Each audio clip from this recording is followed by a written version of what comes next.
Esse é o canal Paz e Bem e esse é o programa Mulheres e Mitos. Nós estamos aqui com a Fernanda Carlos Borges, que é professora, é filósofa.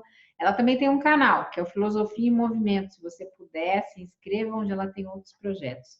No dia de hoje, nós vamos conversar, deixa eu pegar aqui a minha cola, senão eu me atrapalho na hora de falar a palavra, sobre o mito da criação masdaísta. Então, vou dar a palavra para a Fernanda para a gente começar esse bate-papo. Tudo bem, Fernanda? Então, boa noite, bom dia, boa tarde, eu não sei, né, que hora que você está vendo o vídeo. Enfim, tudo de bom a todos. Hoje eu escolhi para a gente conversar aqui um pouquinho sobre esse mito da criação do masdaísmo. Por quê? Porque ele traz uma diferença de visão, né, de mundo bastante diferente do mito que nós vimos no último vídeo, do anterior a esse, né, que é sobre o mito da criação daquela deusa Gaia, a deusa lá de Creta, né? Então, essa aqui é uma mudança muito grande na percepção da natureza, do corpo e tal. E ele também teve muita influência, esse mito da criação masdaísta, que é um mito persa, da Pérsia antiga, tipo quase 700 anos antes de Cristo. Essa história era contada, né? Então, teve também muita influência sobre o mito da criação das religiões abraâmicas, né? Do mito da criação judaico-cristão-muçulmano. E você falou que esse mito da criação masdaísta é também conhecido como zoroastrismo, é isso? É assim que fala? Isso, porque o Zoroastro é o que virá depois salvar a criação, salvar, ele vem em nome do bem salvar o universo, o mundo do mal. Ele é o Messias, né? Que dentro do masdaísmo se espera que retorne, que venha para produzir uma salvação. Então, essa ideia da salvação, ela é nova, ela não tem lá naquele mito anterior que a gente viu, da grande mãe de Creta. Então, primeiro eu vou contar a história dessa criação, desse mito da criação, e depois a gente começa a conversar e a pensar a respeito dele, né?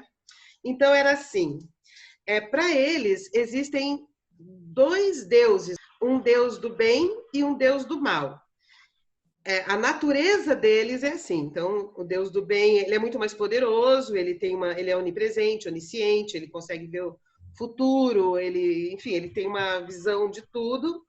E o outro deus, que é o deus do mal, ele já não tem muita consciência, não consegue ter essa visão que o deus do bem tem.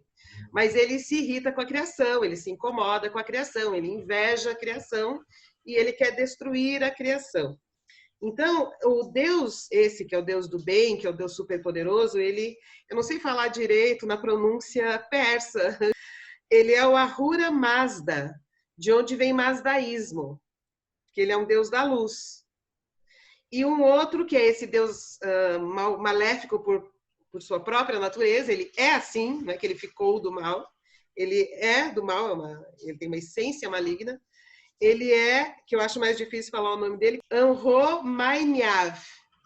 Então, na história do mito fala assim, que o Mazda criou o espírito do bem e o céu. E o Anro, invejoso, quando viu aquela maravilha, fez o espírito do mal e a mentira. Essa dualidade, né, do bem e do mal é uma coisa que vem sempre, né, recorrente nas diversos tipos de espiritualidade. A gente fica falando sempre do bem e do mal, não nessa concepção, claro, que você está trazendo para a gente, mas mesmo no Espiritismo, a gente tem textos falando do bem e do mal, para ver como isso vem caminhando, né? É muito antigo para a gente, assim, né? E por isso que eu digo, quando a gente vai falar desse assunto agora, talvez seja um pouco mais delicado, porque a gente vai tratar de convicções muito presentes na nossa cultura, que configuraram a nossa percepção. Então, essa ideia de que existe um mal em si e um bem supremo em si é muito antiga, influenciou o Velho Testamento, e é muito difícil, embora às vezes a gente consiga, é muito difícil pensar fora desta estrutura, né? O Mazda, vendo que o outro lá, o das trevas, estava o tempo todo enchendo o saco e tal, ele fez um acordo com o cara, fala assim, olha, dá um tempo, se afasta da criação, fica longe por um tempo, e daí quando você voltar daqui tantos mil anos, que aí esse que eu quero ver aqui o tempo direitinho, aí eu te dou um poder, te dou um lugar lá para você reinar, e aí fica tudo bem. E o Deus das Trevas, esse Romai Nhavi, achou que era um bom negócio. E se recolheu lá para sua escuridão e ficou lá enquanto o Mazda ia criando tudo. Até que surgiu uma demônia. Era um demônio que se chamava Jarril, que quer dizer menstruação. Um demônio mulher. Jarril, menstruação. E ela acordou esse Deus das Trevas. E aí ele ficou agradecido porque ela acordou ele, e aí ele falou para ela: o que você deseja? Me fala o que você quer, que estou muito grato, você me acordou para eu continuar aqui estragando toda essa maravilha da criação, né? Aí ela falou que queria um homem. A mulher despertando o mal e desejando um homem. Isso. Aí ele mesmo se transformou nesse homem, num jovem de 15 anos, lindo e maravilhoso, que ali ficou com ela, enfim, que ela ficou então feliz. E ele então, tendo acordado depois disso, ele começou a colocar o mal no mundo. Então colocou o mal na natureza para estragar o trabalho do Mazda. Então aí diz que ele criou a serpente, o escorpião, o sapo e o lagarto, que está entre os animais peçonhentos do mal, que não são criados pelo Mazda. Essa questão dele ter criado a serpente, ela é especialmente interessante porque aqui também começa uma difamação da serpente. Sim. Porque uma difamação simbólica, né? Sim. Porque a serpente, ela era associada àquela grande mãe anterior que a gente falou. Porque a serpente, como ela troca de pele e como a cabeça e o rabo dela se confundem, então ela é um símbolo da renovação constante. Quer dizer, a cabeça e o rabo significam o ciclo, o começo e o fim se confundem e ela se arrasta sobre a terra, ou seja, ela é muito pertencente à terra, né? E ela troca de pele continuamente. Então, muitas deusas antigas, a gente até vai falar de outras aqui nos próximos vídeos, elas carregam serpentes em seus braços, em suas pernas. Então, ela é associada a essas deusas antigas, anteriores, pré-patriarcais, né? E aqui nesse mito, que já é uma sociedade, aqui a Pérsia aqui, já é uma sociedade hierarquizada, já é um sistema patriarcal implantado, já tem diferenças de classe, já existe o centro e a periferia, já existe quem tem mais benefício, mais poder, mais privilégio e quem não tem. Ô, Fernanda, esse mito aí, ele era uma espécie de curandeiro, que curava mais através de um conhecimento, alguma coisa assim? Eu acho que a melhor forma de responder ou de elaborar, desenvolver a tua pergunta, né, é assim.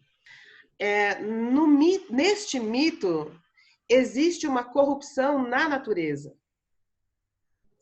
filosoficamente falando. O que é introduzido nesse mito? A ideia de que a própria natureza é corrompida pelo mal. Então, a serpente, o lagarto, o escorpião são corrupções da natureza.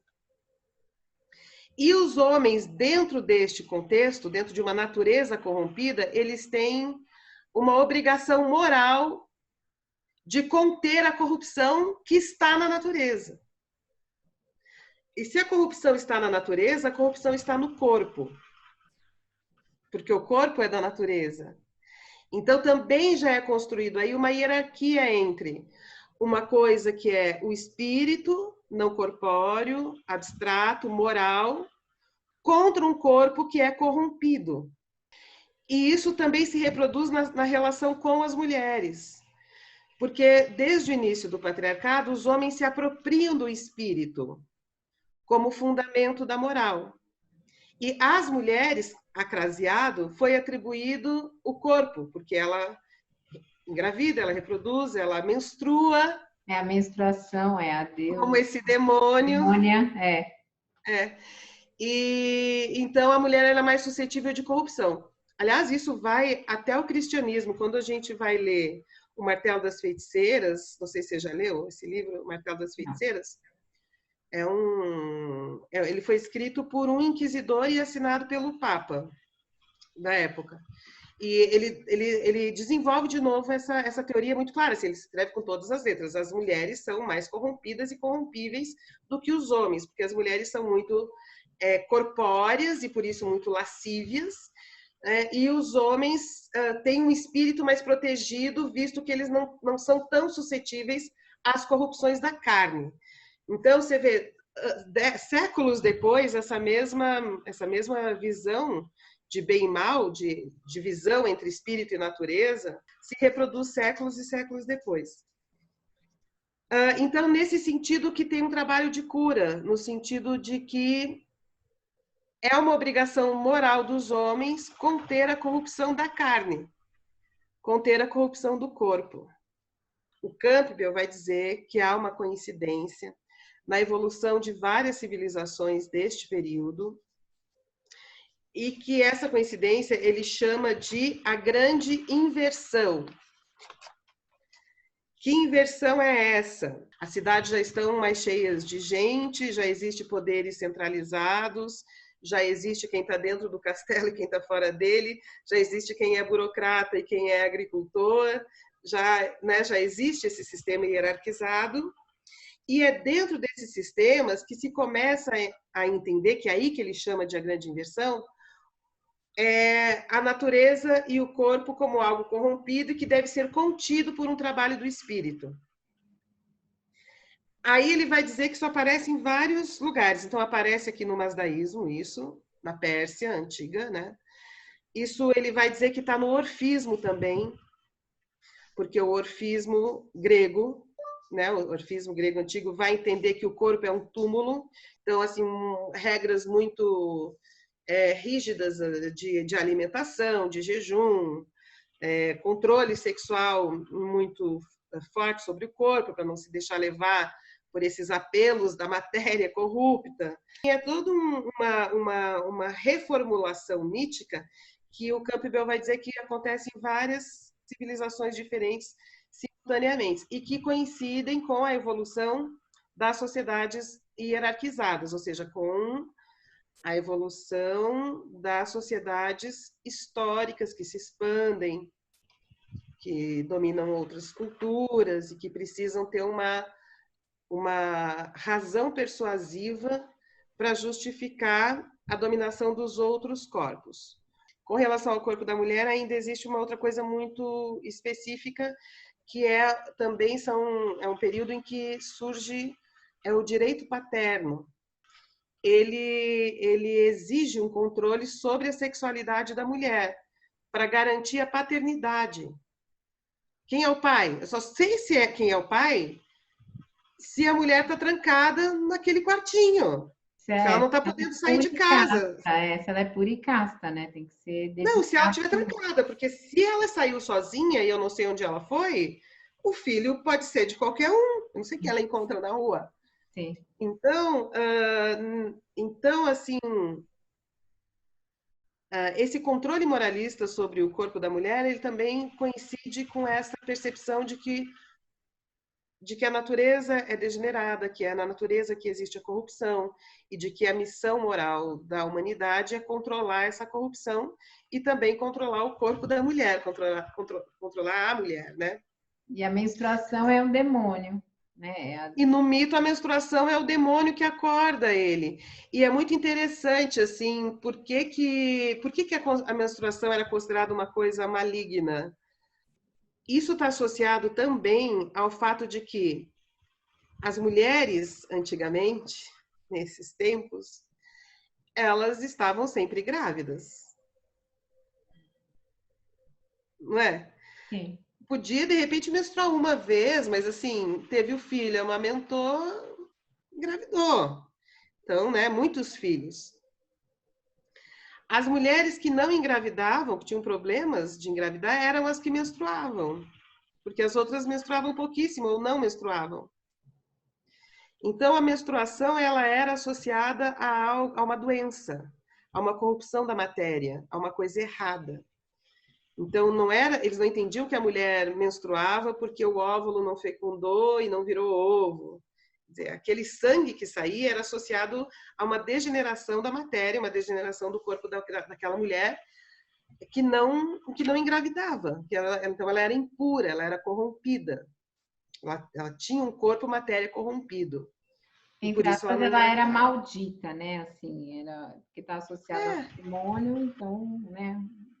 Que a gente ainda tem isso muito forte, né? Porque tem sociedades ainda que, puxa, se a mulher não tem filho, ela é vista, né? Principalmente em alguns países onde a educação não é tão forte, né? Não é no caso no primeiro mundo, mas aqui, muitas vezes se fala assim, ah, mas coitada, por que que não teve filho? Como assim? Essa é uma escolha, né? Como assim, coitada, por que que não teve filho, né? E ainda É, usa a palavra, coitada, né? Que também é uma palavra que, é, né, a gente é. tem que olhar bem. A questão, assim, racional, hoje, as mulheres precisam ficar presas nas suas casas para saber quem é o pai? Hoje você faz um teste de DNA e você sabe quem é o Tá pai. resolvido, né? Não precisa. Então, esta moral sexual contra as mulheres, ela está muito démodé, assim, ela é inútil, ela é um delay na subjetividade, sabe? Mas olha quantos milênios em que a maior estratégia de controle sobre a mulher, de acuamento da mulher, é usar a moral sexual, Sim, é a difamação sexual. sim, sim. As mulheres são muito suscetíveis. O homem não sabe o que é ser suscetível à difamação sexual. Eles não são suscetíveis. Apenas as mulheres são suscetíveis. Mulheres e homossexuais. Mas homem hétero, tá? Pode zoar, fazer, acontecer, frequentar, enfim, faz o que quiser. Ninguém vai. Isso não vai destruir uma imagem pública de um homem, mas isso destrói a imagem pública de uma mulher, Ah, né? eu me lembro, e aí eu posso dar esse depoimento com muita clareza, que há 22 anos, quando eu decidi ter um filho sozinha, na sociedade que eu vivia, isso foi um motivo de escândalo.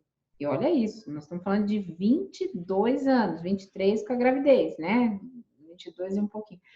Então, foi um escândalo. Eu chegava nos lugares e parecia que eu tinha lepra. Mas você vê, Carla, são milênios em cima da memória da cultura, né? São milênios, então a gente está lutando com uma memória de milênios. Sempre vai haver o mundo das ideias, o mundo das imagens, o mundo do conceito e o mundo dos corpos, como a gente já viu. Mas nem sempre essa relação ela precisa ser hierarquizada, autoritária e de submissão de princípios muito fechados e supostamente estáveis contra um corpo corrompível. Mas quando surge o mal na natureza, não é também isso uma construção, uma ferramenta, porque o medo faz com que as pessoas não queiram se ligar a esse mal, e aí eles passam a ter controle sobre essa situação, e aí vai ajudar nessa questão do patriarcado e dessa hierarquização social? Porque eu passo a ter medo do mal. Eu não, se o mal está lá, eu não, quem que quer ser do mal? Porque o mal, ele está palpável aí, pelo que eu estou entendendo. No momento que ele está na natureza, ele já faz parte da minha realidade. Se ele faz parte da minha realidade, automaticamente eu quero pôr o mal para dormir. O mal não foi dormir? Eu quero Isso, pôr o mal o para mal dormir. ele tem que ser controlado por um esforço moral. Entendi. E aí essa moral que eu crio, ela é a que vai causar essa quietude nesse mal que está lá. Ele vai Isso, e ficar o homem está o quietinho. tempo. Isso, e a humanidade está o tempo todo correndo o risco de encontrar o escorpião. Entendi. Mas essa questão do mal substancial. Essa que é a. Porque depois você vai ver no judaísmo, no mito da criação judaico-cristão, muçulmano, o mal ele tá e não tá na natureza. Tem lá a serpente, que é um mal na natureza, ou seja, é uma influência do masdaísmo, mas quem produz a queda é o homem. O homem que produz a queda, ele que vai ser o responsável depois pelo seu sofrimento, pelo trabalho árduo, pelo parto com dor, porque ele errou, a humanidade que errou, a Eva que errou. Mas aí a história aqui continua. O Mazda, né, esse deus da luz, ele criou o homem. E o invejoso maléfico das trevas, ele foi lá e corrompeu o homem também. Foi ele que fez a corrupção. E ele atacou o homem com o quê? Com avareza, fome, dor, luxúria e letargia. Letargia. É um corpo cansado, preguiçoso, que não vai lá fazer as coisas, né? Tem que trabalhar. É, né? Tem que trabalhar sempre. E aí esse homem criado pelo Mazda, ele sofreu muito com isso, né? E morreu em função desse sofrimento, dessa corrupção que esse Deus do mal colocou nele. E quando ele morreu, ele deixou uma semente da terra. E dessa semente nasceu uma planta, que era um homem e uma mulher entrelaçados. E que mal se podia perceber a diferença entre eles, porque eles estavam entrelaçados como uma planta. E aí o Mazda viu isso e soprou nessa planta, então se tornaram homem e mulher. Separou. Mas esse Deus das trevas, que tá o tempo, porque se percebe, ele não tem assim uma visão grandiosa como o Mazda, ele é aquele que fica ali enchendo o saco, prejudicando. É o invejoso, né? É o chato, é o invejoso, é o mesquinho, é o pequeno, né? É aquela música do Arnaldo Antunes, do invejoso, que ele fala que quer tudo que é do outro. É isso aí. Isso. E aí ele vai lá e cria discussões nesse casal. Ele consegue dividir esse casal, produzindo brigas e discussões entre eles, né? O Zoroastro, ele vai conseguir empreender uma grande batalha contra a corrupção da natureza, vai libertar a natureza desse mal, vai vencer esse Deus das trevas, e tudo ficará definitivamente bem. E coloca sobre os homens uma missão, que é a missão de renovar o mundo. Então se cria um outro tempo, que é um tempo linear, porque se a gente está em movimento para um determinado fim específico, que é o da redenção da natureza, a gente cria uma imagem de tempo que é um tempo que vai para frente. Sim. Que é um tempo do trabalho, né? Você vai para frente, você deixa de lado a luxúria, você deixa de lado os prazeres da carne, controla a sexualidade e se a cachorra latindo. É a Preta participando. Espero que ela não participe também. Esse é um tempo diferente de um tempo cíclico. Essa questão da vida, do nascimento, da morte, de enfrentar a chuvarada e a enchente e tal, tudo isso deixa de ser compreendido como uma natureza que precisa ser compreendida para que se possa lidar com ela, e passa a ser entendido como uma maldade da natureza contra os homens. Ela precisa ser dominada. Essa maldade. Então, a natureza precisa ser dominada. Isso. Então, controlar a natureza passa a ser controlar o mal, que poderia não existir. Numa outra visão cíclica, né, de criação, vida, destruição, enfim, de movimento, a natureza pode trazer a enchente, pode trazer tudo isso, mas ela não é o mal. É parte da vida e passa a ser uma coisa natural numa história cíclica. Quando você põe isso numa linha, aí você tem que chegar, né? E quando você tem que chegar, te atrapalha aquilo. Então, a enchente te atrapalha. Então, você vai controlar. E ela pode produzir o sofrimento, a enchente, mas ela não é um mal agindo contra mim.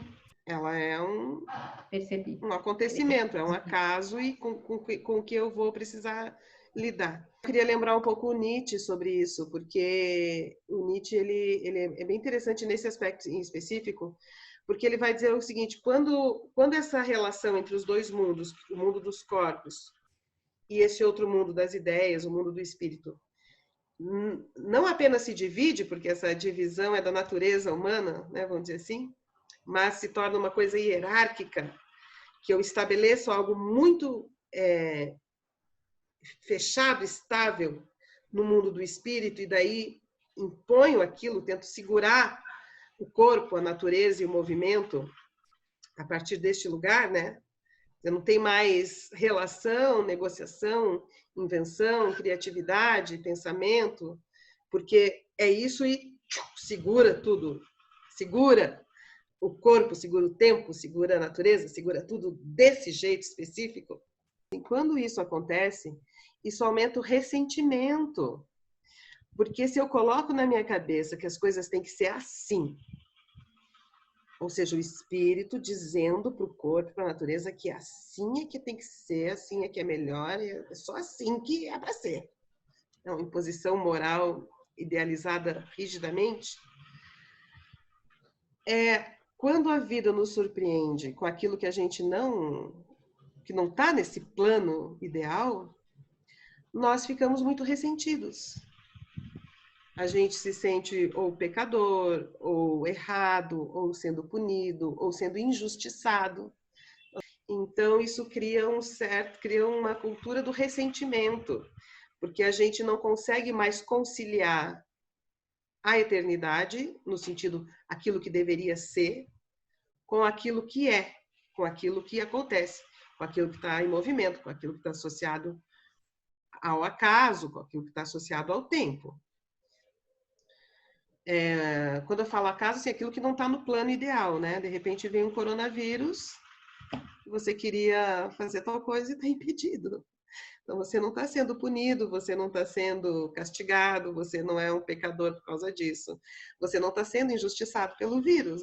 O vírus, nem foi um ele anjo está da aí. morte que trouxe, né? Como a gente ouve umas besteiras assim no movimento espírita tradicional, que foi um anjo da morte que trouxe. Não, foi só mesmo uma questão de uma pandemia, de um vírus que está na natureza, né? Isso, e aí a questão é assim, como é que a gente se readapta a essas condições que estão colocadas, né?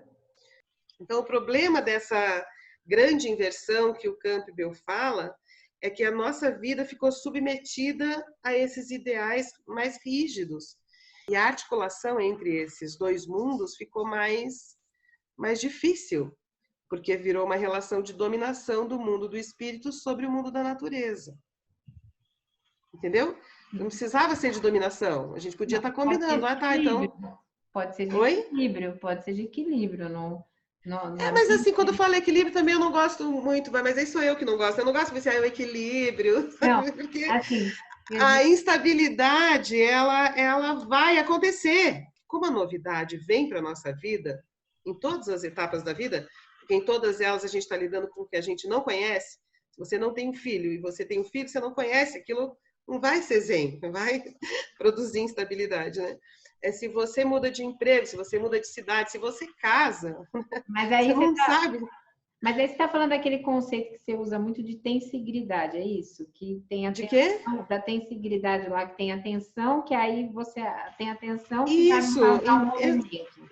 As nossas atitudes, as nossas posturas, as nossas disposições, elas se estabilizam em determinadas relações que têm uma certa duração, depois aquilo modifica. Quando vem um coronavírus e você ia fazer tal coisa e você não pode fazer mais, né?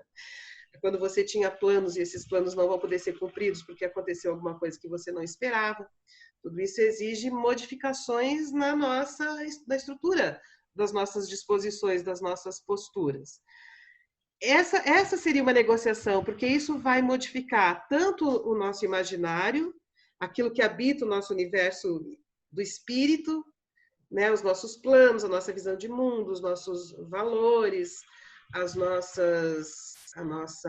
nossos projetos, as nossas expectativas ideais, e balança e não é bem assim. Aí tem que ter uma renegociação entre o mundo do corpo, do movimento, com esse mundo do imaginário, com esse mundo do espírito. E isso é contínuo. Então, harmonia sim, mas a harmonia na instabilidade. Não é que estou harmonizada e parei. Agora, parece que essas mitologias que opõem o espírito ao corpo, elas não gostam, não querem, tentam rejeitar a instabilidade. Por quê? Porque já é um momento em que existe muito controle social persuasivo. E nós temos que flexibilizar o espírito. Temos. Não dá para dizer que o taoísmo chinês é coisa de Satanás e só a sua religião é boa. Não. Você está querendo impor o seu espírito sobre aqueles corpos, controlar aqueles corpos. Não, eles não vão. É milenar, é muito antigo, é sofisticadíssimo. Você não vai. Você pode conseguir converter uma meia dúzia, mas vai ter milhares que não estão afim. Não estão afim. E não tem que estar afim também, não é? Você não pode ir nas aldeias indígenas e levar o tamanho do seu espírito para controlar aqueles corpos que têm também uma história milenar. Também tem a sua relação com a natureza, os seus espíritos, a sua tradição e a sua memória. Então, percebe? O espírito tem que ficar mais flexibilizado para que esses corpos, que têm uma memória tão diferente, que têm essas disposições tão diferentes, que têm práticas tão diferentes, possam se balançar, possam conversar, possam até brigar, mas que possam fazer combinados, que possam fazer políticas. Talvez fosse o momento em que a gente começasse a repensar num trânsito mais flexível. Um espírito mais ágil, mais vivo, mais criativo, mais corajoso, mais inteligente. E repensar mesmo se a natureza, de fato, ela é corrompida. Ou não. Eu não gosto dessa ideia. Não, eu também não gosto. E ela já é patriarcal. São dois homens, né, brigando aqui. E quando são dois homens e uma mulher ajuda na briga dos dois. E a mulher ajuda na briga e ela surge como ligada ao mal, despertando o mal, ou seja... Não, mas e essa ideia de que a mulher ela é o vetor da corrupção, isso tá por aí. Tá direto. Direto. A mulher é fofoqueira, a mulher é intrigueira, a mulher é instável. Então, tá bom. Então, acho que a gente já excedeu o tempo, que acho que nós falamos demais. Então, nós ficamos quanto tempo? 1 hora aqui? Acho que sim. Depois vai ter que cortar, né? Então, você que nos assistiu, esse é o canal Paz e Bem. Esse é o programa Mulheres e Mitos. É importante a gente falar que a transmissão dele é toda sexta-feira, às 5 horas, no canal Paz e Bem. Na Pós TV 247, esse horário varia um pouco, mas se você está assistindo na Pós TV 247, também seja muito bem-vindo à nossa comunidade. Um beijo grande. Tá bom, então deixe suas dúvidas, comentários, mas não esqueçam de curtir e compartilhar, que isso é importante para a divulgação do trabalho. Lembrando de novo que o canal da Fernanda é o Filosofia em Movimento. Um beijo grande. Isso aí. Um beijo a todos. Beijo.